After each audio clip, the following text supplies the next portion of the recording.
Hello students, my name is Abhishek Sudhir. Welcome to EPG Pathshala. Today we'll be discussing paper number Civil and Political Rights and module number 3, Genesis of the Right to Freedom of Religion in India. The members of the Constituent Assembly of India were elected to draft a constitution for the newly independent Indian nation. They began the demanding task of drafting the Constitution on December 9, 1946, and concluded on November 26, 1949. Much of the deliberations focused on freedom of religion and conscience, and they took place on the 3rd and 6th of December, way back in 1948. This module will give you an overview of some of those fascinating debates that took place on the floor of the Constituent Assembly. The module will help you understand the genesis of Article 25 of the current Constitution of India, numbered as Article 19 when the discussions were taking place on the floor of the Constituent Assembly. Article 25 guarantees to each individual the right to freedom of conscience and free profession, practice, and propagation of religion. This module will tell you how the article was drafted and why some of the clauses that are in the present Article 25 came to be. The learning outcomes of this module are twofold. The first outcome, the first objective rather, is to give the students an overview of the Constituent Assembly debates with regard to freedom of religion and conscience. The second objective is to help the students understand the manner in which the right to freedom of religion and conscience is protected by the Constitution of India. Article 25 states freedom of conscience and free profession, practice, and propagation of religion. Subject to public order, morality, and health, and to other provisions of this part, all persons are equally entitled to freedom of conscience and the right freely to profess, practice, and propagate religion. Nothing in this article shall affect the operation of any existing law or prevent the state from making any law A. Regulating or restricting any economic, financial, political, or other secular activity which may be associated with religious practice. B. Providing for social welfare and reform or the throwing open of Hindu religious institutions of a public character to all classes and sections of Hindus. Now, the article also has an explanation. Explanation 1. The wearing and carrying of kirpans shall be deemed to be included in the profession of the Sikh religion. Explanation 2, in subclause B of a reference to Hindus shall be construed as including a reference to persons professing the Sikh, Jain, or Buddhist religion, and the reference to Hindu religious institutions shall be construed accordingly. Now, that's a very long and complex article. You're probably a little confused right now, but I guarantee you that that confusion will be cleared up by the end of this module. Let us now look at the drafting history to actually understand some of the various provisions in Article 25. The right to practice of religion was a subject of great debate on the floor of the Constituent Assembly that framed India's constitution. Tajammul Hussain was a member of the assembly from Bihar. He wanted to disallow marks, dress, or even names which indicated the religion of a person so as to ensure, in his view, a cosmopolitan, secular society. Perhaps this brings to mind France, where this is in play. In France, a child who goes to school cannot have any religious marks. A woman on the street cannot wear a hijab or a burqa if she belongs to the Islamic faith. Tajammul Hussain wanted something similar in India. The way Tajammul Hussain rationalized this was he said that if there are no marks, there are no distinguishing unique features that a person that can be attributed to a particular religion, then all people in his eyes would be treated as citizens of this great country and not members of a particular religious faith. The other great debate, of course, was on the Uniform Civil Code. For those of you who are unaware, India does not have a uniform civil code. What this means is India does not have uniform laws of marriage, inheritance, succession, among other things. Members of the Muslim community have certain specific laws, Mohammedan law, that apply to them. Members of the Hindu community have Hindu laws, like the Hindu Marriage Act and the Hindu Succession Act, that apply to them. And then there are a set of secular, if you will, laws that apply to the general populace that does not profess the Hindu or the Muslim faith. At this point, it's worth noting that the word Hindu encompasses those who are Jains and Buddhists, and as well as Sikhs. Mehboob Ali Beg brought this issue to the floor of the assembly. He wanted to incorporate personal laws within religious freedom. Nazaruddin Ahmad and Bahadur, Pakar Sahib Bahadur, collectively opposed the incorporation of Article 44 of the Constitution, which imposed upon the state an obligation to endeavour for a uniform civil code. The stage was set for a bitter battle on the uniform civil code. Pakar Sahib Bahadur went to the extent of calling the implementation of the uniform civil code as tyrannical. He said it would be nothing short of an assault on the religious freedom of the minorities. It was Kanhaiya Maneklal Munshi, one of the key architects of the Constitution, who came out in defense of a uniform civil code. He took the examples of countries such as Egypt and Turkey, which had traditionally been secular, if you will, Islamic nations. What that essentially means is, despite having a majority of the population following the Islamic faith, the state still had no religion. Kanhaiya Maneklal Munshi also cited the importance of power being given to the legislature to bring social reforms through secular legislation. What Mr. Munshi is trying to get at here is that a uniform civil code would, by very definition, be progressive and not regressive in nature, given the fact that the personal laws of certain communities were based on outdated notions of gender and caste. The demand for the inclusion of personal laws within the ambit of the right to practice religion was raised on several occasions. Muhammad Ismail Sahib, another member of the Constituent Assembly, argued that the observance of such laws is confined only to particular communities that adhere to these personal laws and does not affect the society at large.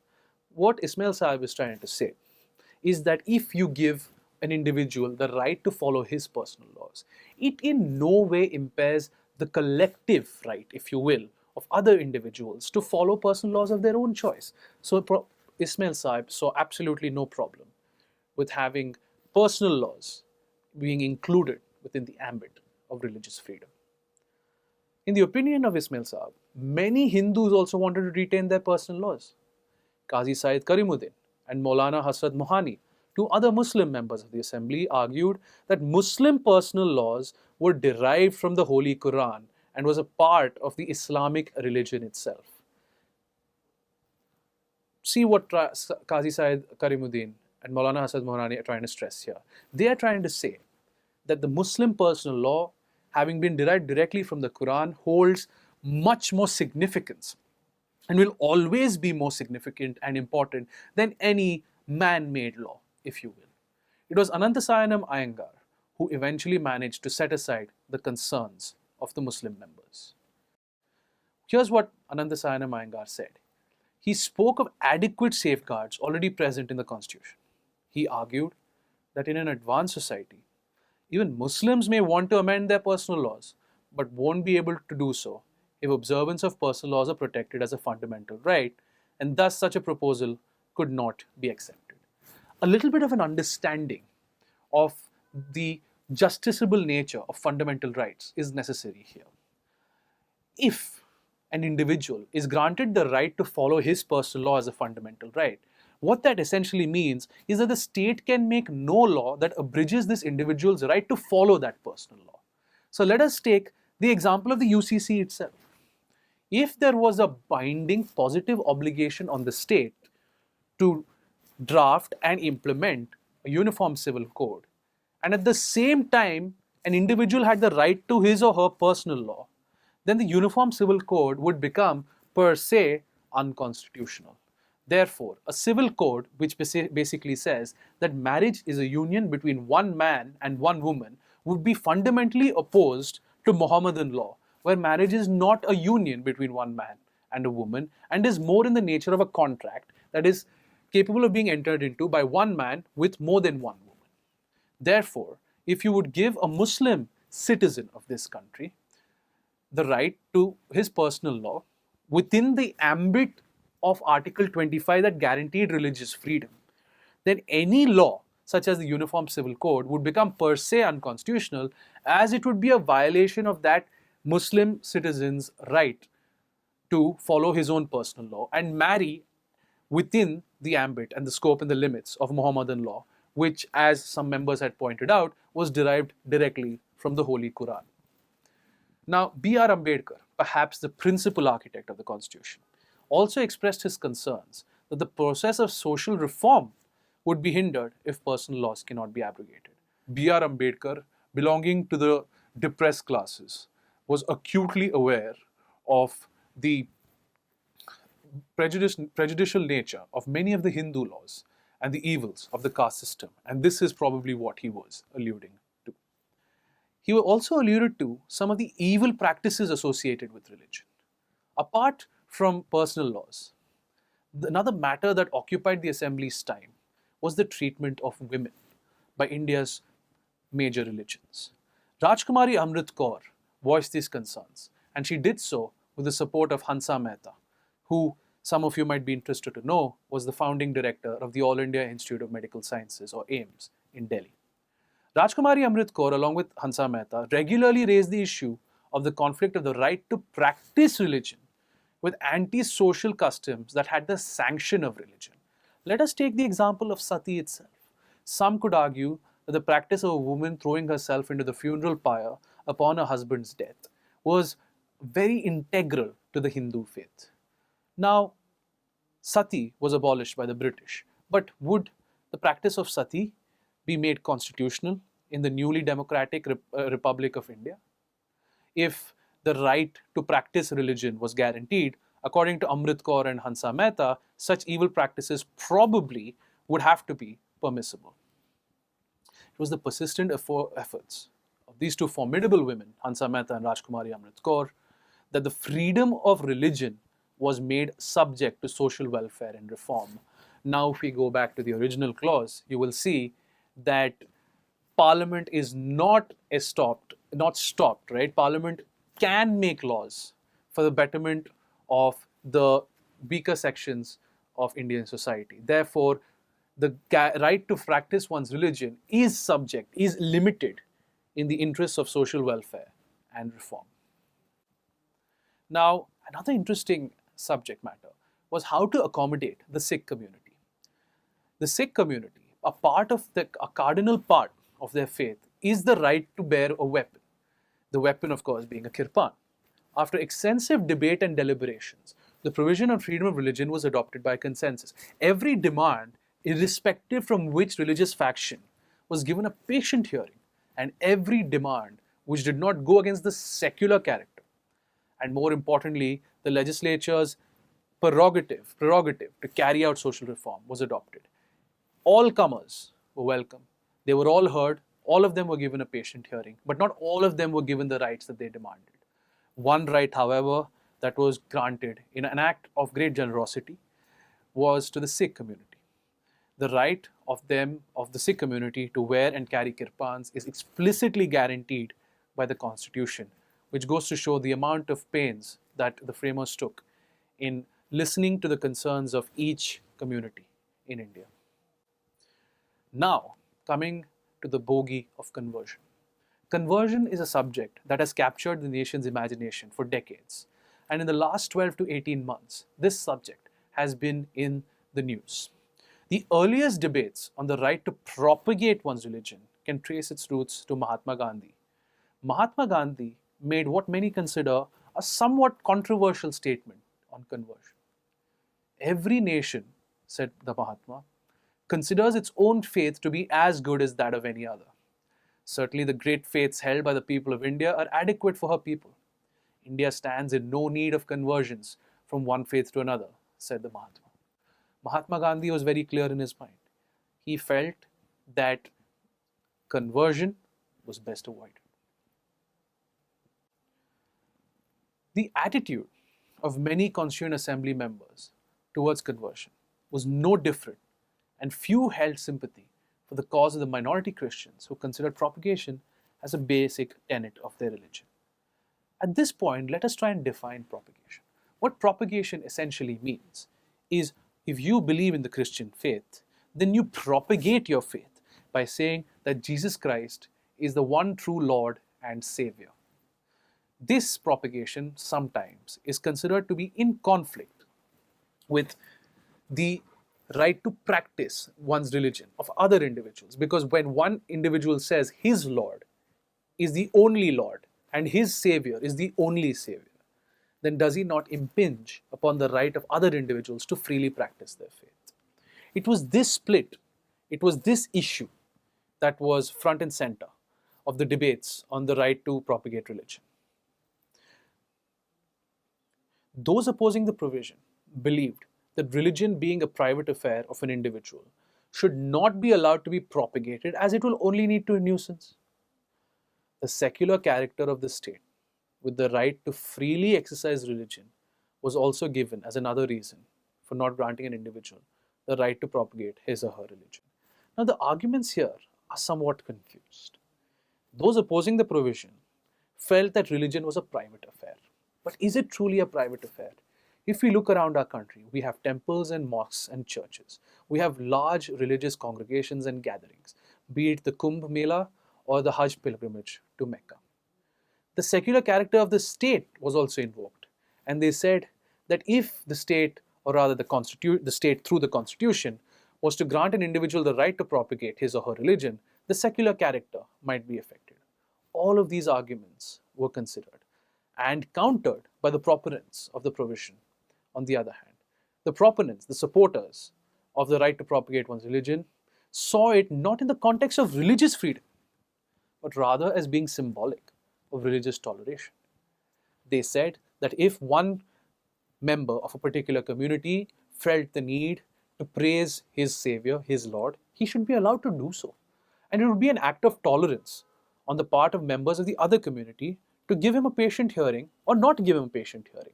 But to stop him from saying that his Lord is the one true Savior would be intolerant. The supporters of the right to propagate clause argued that the right to propagate was already implicit. It was already present in the right to speech and expression, which we will cover later. And the right was being misinterpreted as a right to convert. This is interesting.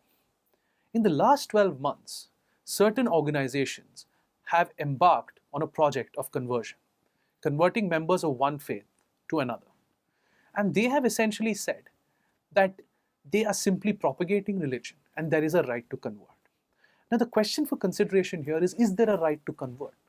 The Supreme Court, as we shall see later, has held otherwise. But it would be very difficult to argue that there is no right to convert, because essentially the logical consequence of propagation is conversion. Think about it. If one individual was to go from door to door propagating his religion and saying that his Lord was the one true Savior, then he would perhaps want the individual he was propagating this to join his faith. Now, it was this concern that the Constituent Assembly wanted to address. The conversion question continued to dog the Assembly. In fact, another article was explicitly intended to put into the Constitution, which barred conversion from one religion to another brought about by coercion or undue influence. Now, this is again an issue that has been debated across the nation in the last 12 months. Forcible conversions. But it was felt that there was no need for such a provision in the Constitution because forcible conversions were already illegal under the present laws of the Indian Penal Code. Therefore, it all boiled down to this.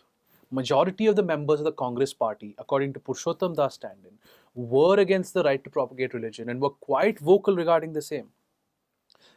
Purushottam Das Tandon went to the extent of saying that the Congress as a whole is against the idea of allowing conversion.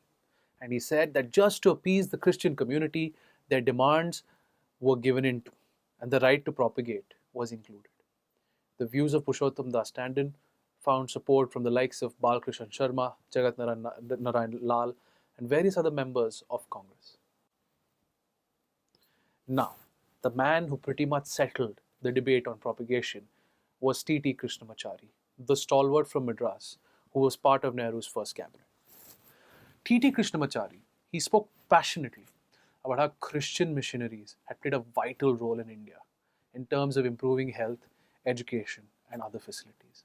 Interestingly enough, T.T. Krishnamachari himself went to a Christian school. He diversified the debate. He went beyond the mere propagation and conversion rhetoric and said that conversion was a powerful tool in the hands of a scheduled caste or a scheduled tribe Hindu to gain equal status and opportunity in India's caste-based society. What T.T. Krishnamachari essentially was trying to say was, let us take the case of a member of the scheduled caste community. He is approached by the member of another faith who tells him that if he joins his faith, he will be treated as an equal in every respect, something that will never happen if he remained a Hindu.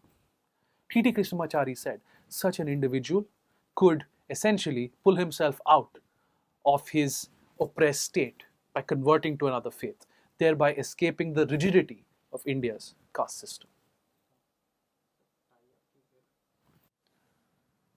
It was T.T. Krishnamachari, the stalwart from Madras and a member of Nehru's first cabinet, who settled the debate conclusively. It was his defense of propagation that seemed to turn the mood of the assembly. T.T. Krishnamachari spoke passionately about how Christian missionaries had played a vital role in India in terms of improving health, education, and other facilities. He himself went to a Christian school. He also diversified the debate, going beyond the mere rhetoric, and held conversion up as a powerful tool in the hands of a scheduled caste or scheduled tribe Hindu to gain equal status and opportunity in India's caste-based society. According to TTK, by depriving a scheduled caste member of his right to convert to another faith, you were essentially consigning him to a life of oppression due to the rigidity of India's caste system. Another approach was suggested by Loknath Mishra, who, while in favor of the propagation of religion, was against it being made a fundamental right. Mishra essentially wanted to say, look, let someone propagate their religion, but to make it a fundamental right would be to put it on a pedestal. Rohini Kumar Chaudhary was also in favor of a right to propagate as long as it was not exercised in a manner whereby it was used to criticize other religions. But as I've already explained to you, by saying your Lord is your Savior, and He is the one true Savior, it is inevitably going to lead to the criticism of another religion, even if it was not intended. Let's now go to T.T. Krishnamachari's speech, one of the most powerful speeches in the history of the Constituent Assembly debates. Here's what he said. An untouchable who became a Christian became an equal in every matter along with the high caste Hindu.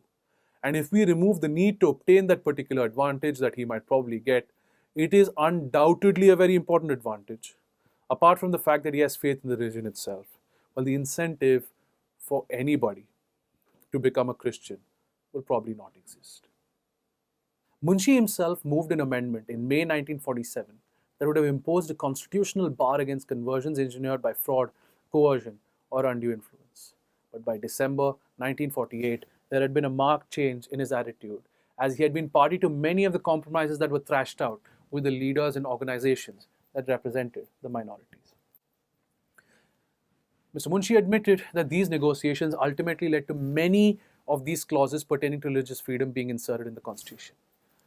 It's interesting to note that Mr. Munshi went on to join the Bharatiya Janata Party's predecessor, the Jan Sangh, and chaired the very first meeting of the Vishwa Hindu Parishad, to an organization that has been at the forefront of the conversion debate.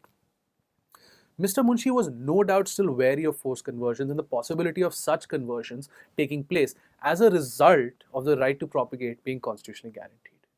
But Munshi said that it was a compromise that everyone had to make their peace with. To quote him, Munshi believed that the inclusion of the word propagation had created an atmosphere of harmony and confidence in the majority community. In the end, the right to propagate religion was retained as is, thereby demonstrating the inclusiveness of India's constitution. The majority saw the particular right as a detrimental right, yet included the same, keeping in mind the interests of the minorities. Every effort, once again, was made to incorporate the belief of each of India's major religions. This is further evidenced by the fact that there was, on more than one occasion, an early adjournment of assembly proceedings. Interestingly enough, when one of the most vitriolic speeches against Islam was being made on the floor of the assembly, the Speaker of the House, the President rather, Rajendra Prasad, interrupted the member and said that as it was Friday, it was time to adjourn the assembly proceedings early so that the Muslim members of the community could offer prayers to the Almighty, once again demonstrating the farsightedness and liberalism of the founding fathers of this country. With the discussion on religious freedom, the question of God kept cropping up. The issue was first raised by the Reverend Jerome de Souza, who noticed the absence of God in the Constitution. He opined that even if the state derives its authority from individuals, the ultimate authority still remains with God, and the citizenry must believe in the authority of God. Thus, he asserted that God should be included in the Constitution, a word that had been conspicuously left out. The view taken by the Reverend was not a unanimous one, however.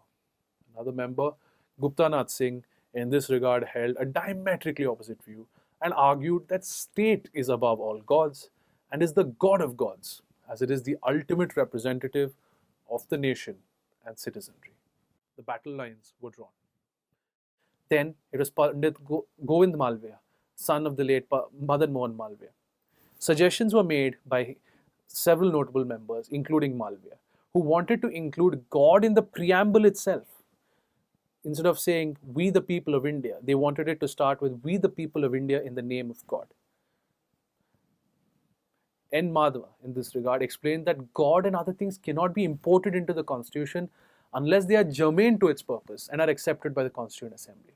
Essentially, N. Madhava was trying to say that yes, it's all well and good saying God must be in the Constitution, but what purpose does the word God and the presence of the word God serve in the Constitution?